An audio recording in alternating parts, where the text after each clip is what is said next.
Let's talk about the accountant's favourite time of the year, which is April to June, which is tax planning time. Why is tax planning time our favourite time of the year, you might ask?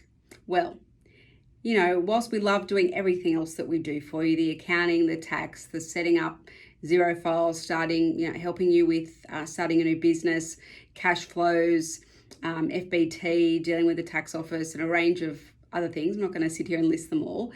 Tax planning is where we add the most value because we're saving you on tax.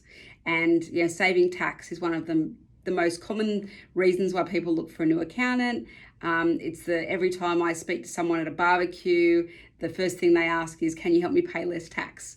And a lot of people think that paying less tax is, there's funny business going on and where people are doing dodgy things, but that's not necessarily the case. So tax planning is just organising your affairs in the most tax efficient way. So things like, if you're in a company, have you drawn some extra money out this year that we might have to put through as wages? If you're not drawing any money out, you're not paying yourself any wages, we might pay you some wages up to the tax-free threshold. Claim some extra amount in the company and don't pay any tax in your personal name is just one small strategy. Purchasing assets, so bringing those forward to this year to take, to maximise your claim for the immediate write-off this financial year rather than waiting till next year. That will substantially affect cash flow. Writing off obsolete stock, writing off bad debts that might not be collected. So there's a range of things, some more advanced than others, but we firmly believe even if you're a small sole trader, that you can benefit from tax planning. And even some of our clients who aren't even sole traders might do tax planning because they might want to have a look at putting extra money into super before the end of the financial year, selling some shares and how that affects their tax return.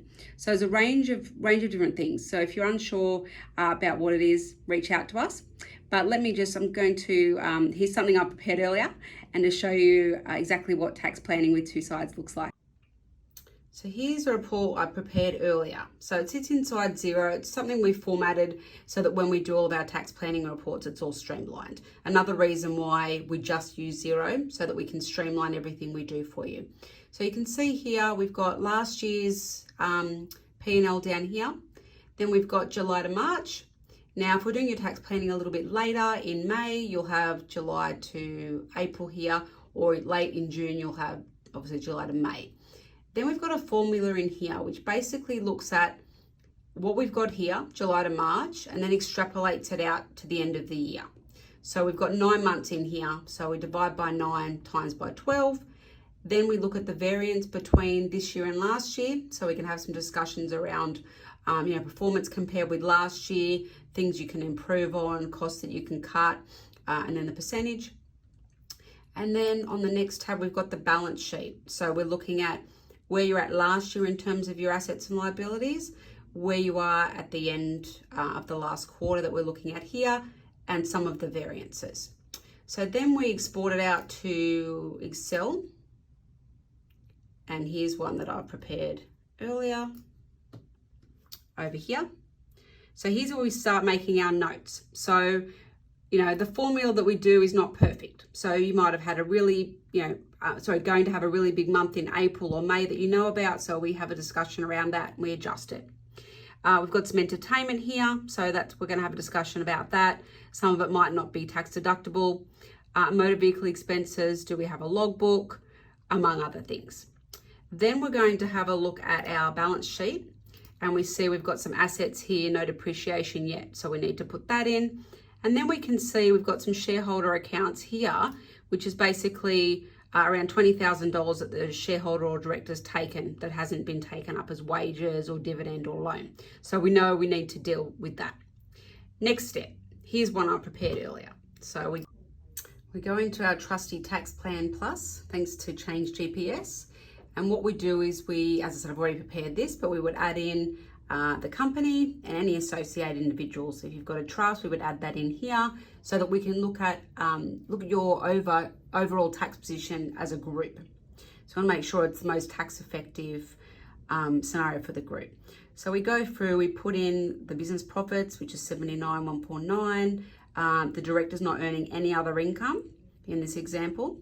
So if we did nothing, we can see the company would have to pay $20,578. So we want to get that down.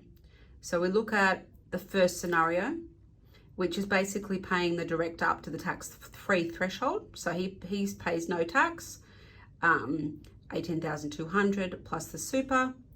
So that brings down the tax on the company to $15,397. So just by doing that, we've saved $4,922. But we want to take it a step further. We know we've got the director's loan to clear, and we also know that the individual tax rates are less than 26% up to a certain level. So what we're going to do is we're going to increase the wages to the director up. So $58,500, that means super of 5,558. That means we're then going to pay tax in the company of only $3,923, and we're going to pay $9,447 in the individual's name. So we're going to save about $6,500 just by doing that. Then the next step, and here's another one that I've prepared earlier. So this is the report that you will get. So you'll get a letter. Obviously, we'll have a meeting. We'll go through all this together, and then this will be the follow-up letter. So you'll get introduction to tax planning, our estimates, our planning recommendations, year-end reminders, your estimate calculations, and then obviously the overall savings is here. And then we scroll down. Pretty. So you can see here, if we did nothing, your tax position would be 20.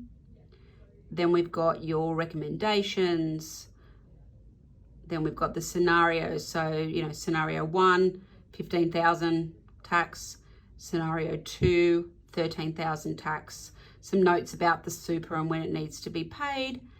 And then all of our calculations in the bottom. So as you can see, it's quite an involved process, and just by paying, some simple additional wages and super, we can save $7,000. So imagine what we can do with some of the more advanced tax planning strategies. So if you're a current client of ours and you haven't had tax planning before and you're interested, reach out, let us know. If you're a client of another accountant and they don't do tax planning, send us a message. Obviously check with them first, because they might do tax planning, you might just not know about it. But yeah, we'd obviously be happy to help. Happy tax planning, everybody.